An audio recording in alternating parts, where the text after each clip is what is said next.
Earlier I mentioned how the fandom around Doctor Who has progressively gotten worse as the show has done the same. Whenever Jodie Whittaker was announced as the 13th Doctor, the fandom cracked and proved to be a forewarning as to the toxic and mentally hazardous ground this group would become to tread on. Ever since the show had started, the main character of the Doctor was always cast as a male role. This was to change, however, as in July of 2017, Jodie Whittaker was announced to be the 13th Doctor as a replacement for the leaving Peter Capaldi, who had become the first female actor to play the role. For over 55 years at this point, the show had a built-up fan base, with it having been used to a male actor playing the titular character for decades by this point. So naturally the announcement of a female playing the next incarnation was going to turn some heads. However, thanks to the internet and social media driven age we live in, the reaction surrounding discussion, which was more akin to shouting, calling people misogynists, every insult under the sun and not listening to one another, effectively tied an anchor with a short string to the show's fandom for me. Over the years I had gotten used to a male role playing our title character. I had established a firm connection with several of the incarnations, mainly the first as he is my personal favourite, so naturally whenever Jodie was announced as the Doctor, I think I was a little uncertain. Should there be a female Doctor? How is this going to play out in the show? Etc, etc. However, being an open-minded fan, I was willing to give her a chance as it could potentially breathe new life into the show and give it an interesting and fresh dynamic. She was introduced in Twice Upon a Time, which was the 2017 Christmas special and also the finale to the Stephen Moffat era of the show, who was quitting as showrunner. As such, Series 11 was a big change for the show's modern incarnation, with the first ever female Doctor, a new showrunner with Chris Chibnall, and only 10 50-minute episodes as opposed to either 13 45-minute episodes or only 12 with Peter Capaldi's era. Suffice to say, the show has taken a plunge in recent times, with potentially the worst series of all time following potentially the worst Christmas special of all time. The fandom in 2019 was an uproar and disaster. The show wasn't doing well and there was tons of drama happening. During this particular part in its timeline, the fandom was pretty bad. The 13th Doctor drama, people attacking each other, etc, etc. But little did I know that its IQ would go into negative numbers come Series 12. Fugitive of the Judoon. Bloody hell, where do I even start to the fan response to Ruth in this episode? Again, spoiler alert here, as well as the whole Captain Jack Harkness and Cyberman setup, a character by the name of Ruth came along. In the episode there was a massive revelation with this character. The 13th Doctor finds a TARDIS buried outside a lighthouse. Said lighthouse has a chameleon arc trapping the Time Lord's soul that Ruth actually is. She becomes that Time Lord or Time Lady again and says that she is the Doctor, but neither she nor Jodie Whittaker's Doctor can remember each other. The general consensus of this particular moment is that this Ruth Doctor is in fact an incarnation before the first Doctor. Many have cited this as a disrespect to Hartnell's legacy. Here's the thing though, Fugitive of the Judoon is the 5th episode of a 10-episode series. You do realise this could be rectified by the finale, right? Well, some people appear to be too stubborn and ready to hate modern Doctor Who to realise this very obvious point about this particular episode, the reveal and the series overall. Yes, William Hartnell is my favourite Doctor of all time, and I should be offended by this in theory, but it could all be rectified by the finale, or if not in the two-part conclusion of Ascension of the Cybermen and the Timeless Children, who's to say there won't be at some point later down the line. Here comes the point in this project where I wish I hadn't started scripting this mid-February or before Series 12 ended, because the finale happened and I've been struggling to maintain my current IQ in the wake of this goddamn mess of a fandominal reaction. So Series 12 concluded with this really good Cyberman two-parter, as if we hadn't had enough of those in recent years, or ones with the Master. And I've got to say that it was definitely one of the better endings to a series we've had in recent years, but it's still not perfect. The overall arc to the series now feels a little rushed in my opinion. Hey, let's set up the destruction of Gallifreyan the Timeless Child at the start. Hey, here's a bit more of that in the middle episode. Hey, here's what it all means with little to no explanation. I am a fan of the idea of what has been presented here personally, it's just that it wasn't very well developed and felt more like a cliffhanger rather than a tie-up of a series arc. As an open-minded fan, I've been hoping the best for this new era of the show, with the first female Doctor and a new showrunner, because it could be an exciting new take on the show, bring some life back into it after Vampire Moffat drained it with the pitiful Twice Upon a Time and previous handful sets of episodes. However, lots of people haven't been in my view and want to hate it by the looks of it, which is one of the most utterly pointless and dumbest things I have ever come across. Going into a piece of media, wanting to hate it, or comparing it so needlessly to the point where you automatically hate it. For example, Facebook post by a digital spy linking an article by themselves titled Doctor Who just rectified one of its biggest mistakes in relation to the at the time recent episode of Praxeus. Somebody commented, the 13th Doctor is one many big mistakes over the last couple of years. It will take a miracle to get it back to something resembling Doctor Who. Pretty fair point for one, I would have said. Jodie Whittaker's character is easily the worst Doctor in my opinion. Not just because she's a female, get the fuck out of here, but she does have her moments for me. I can understand why some people would absolutely hate her and say she's a mistake on the part of the show, because I'm not really 100% sure if she's right for the role. However, it is a response to this comment that proves my point here. Unfortunately, the real series of Doctor Who died way back in 1989, and anything else that has followed courtesy of New Who has been completely dumbed down for this new breed of fan, who are usually overly politically correct, extreme left-wing, arse-tickler types, completely devoid of any sense of humour. So here we have somebody heavily comparing the new series to the classic series.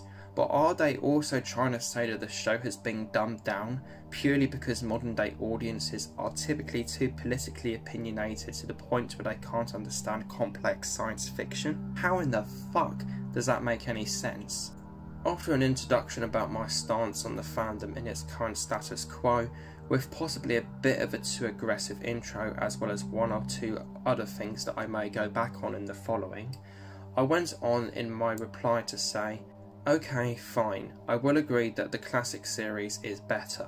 Maybe that's partially down to quantity of quality, at least for me, but you have to look at it like this. New Doctor Who is a reboot, and the only real way it is a continuation is through the numbering of the Doctors.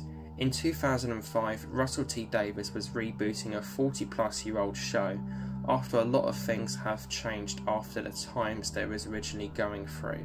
Things have to change and TV shows have to be acceptable with regards to their content today. For example, a character said eeny meeny miny mo catch a Nigel by the toe in an episode of The Celestial Toymaker. Boy have things changed since 1966. At the end of the day, both runs of Doctor Who are essentially two separate shows. Yes, the quality has most definitely been declining in one of them, I will agree, but comparing the two and trying to base an opinion through that is like mixing oil and water. It is pointless. Yes, I can understand if you're a fan of the show that has been with it for decades, coming to this new format of the show could very well be a bit jarring, but not factoring the fact that it is a show that's had to change and expecting the same kind of stuff is pretty silly. If it has changed too much, that's all down to opinions, sure, but to me it would still come across as needless comparisons. With a show with as many intricacies as Doctor Who, there is bound to be occasional moments which may jade fans and make them question whether or not if it falls into the guidelines of their take and ideology on the show, which is all well and good. However, I recently saw this point on Twitter which does throw some different light at this. Don't quite see how a show that deals with time travel can have a stable canon. I believe that Doctor's actions mess with the timeline and create a beautiful chaos of alternate realities. The Time Lords had that no interference rule for a reason. This was written in reference to the theories floating around about Fugitive of the Jadoon, with the whole introduction of the Ruth character, and it became a bit more relevant whenever the recent series finale of The Timeless Children aired, I feel. Basically, this episode is The Last Jedi of the Doctor Who universe. An episode so polarising with regards to the canonical nature of the show, to the point where it has garnered pretty much identical reactions and responses to it. It poses so many controversial points and additions of elements to the Gallifreyan canon, to the point where people appear to not be giving the main event itself much thought, and judging it purely on a surface level. That may sound a tad arrogant on my part, but there is so much more to this revelation of the episode than just the main event itself that are pretty obvious in my opinion. Probably the biggest one being that the fact that this is all coming from the Master, a character which has been the Doctor's arch nemesis for nearly 50 years now, one that has been so prevalent and has had so many moments of mistrust and conspiracy throughout the show. And to me it seems that everybody talking about this episode is believing every single word that he says. Now, I'm not trying to act here like that this is an extremely profound or even great finale episode for this series. For me, it is a very good episode all round, but I do feel that it is undeveloped somewhat. For the arc episodes of Series 12, it was lying down its story and setting up towards this finale, which felt more like one drawn out cliffhanger rather than a wrap for the series. We get the reveal for who or what the Timeless Child is, yes, but it is done in such a way to the point where very little information is given overall. It makes me hope that it is going to be explored more in Series 13 and think that this was just the beginning for this story arc. I have only seen this episode once and I do feel I need to watch it again and give it more thought to let it all fully sink in to develop a full opinion on this finale, as there is a lot to it as it is a complex matter of what it is posing. However, I am positive on it overall currently, and I will be buying the Series 12 Steelbook, as it is a unique part of the Gallifreyan Canonicals, an aspect to the show I love. I'm just hoping that the conceptuality of this cornerstone is further explored in Series 13, as it sets up more than it wraps up. My interest also lies with where this may lead in the show's media spiral, as it could pose a lot of difficult and push-breaking moments when it continues to spiral out, if any of its forms decide to. One opinion on the event of the finale mentioned that I have seen is how this could potentially rip apart the mysterious nature of the character if the show does further explore it, and I can see that potentially being a problem much later down the line, as The Timeless Children does appear to pose a potential breaking point for this characterial aspect of the show.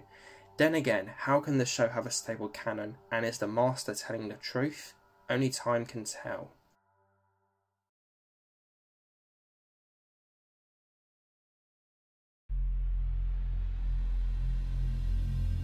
With a show as vast and intricate as Doctor Who, there are obviously different moments and aspects to its fan group and points within the timeline. Fan acceptance is a terminology that can be flung around a lot with regards to any fandoms and can be used to classify what one is willing to accept with regards to what is presented within the group's primary articulate. Levels of fan acceptance can range and vary depending on the fan or fans, as well as what the fandom is based around, but I would say that some different examples of fan acceptance are more complex and layered than some. Doctor Who is a show with nearly 40 television seasons, vast layers of mythology and canonicals, and it's been around for nearly 60 years. Naturally, a show like this is obviously going to have a bit more of an intricate fandom than, say, the Westworld fandom, one of which has had only 3 TV series by HBO, one of which has barely started screening at the time of writing this, as well as 2 movies and a much older TV show which only lasted 5 episodes, 2 of which weren't even aired apparently, originally. Personally for me, I'm all for what Doctor Who's media spiral wants to throw at me, original novels, spin-offs, audio dramas, etc., because they can provide excellent explorations and additions to the mythological aspects of the show, as well as the show as a whole and its whole canonical aspects. If it wasn't for the novels and Big Finish audio dramas, I don't think the 7th and 6th incarnations of the character would be my 4th and 3rd favourites at all, because they have given so much more to their characters / incarnations and tenures, with masterpieces such as Project Twilight and Red. At the end of the day, it's up to one individual fan on what they're willing to accept, and the Doctor Who fandom is one that will constantly change over time the more and more that gets added to it.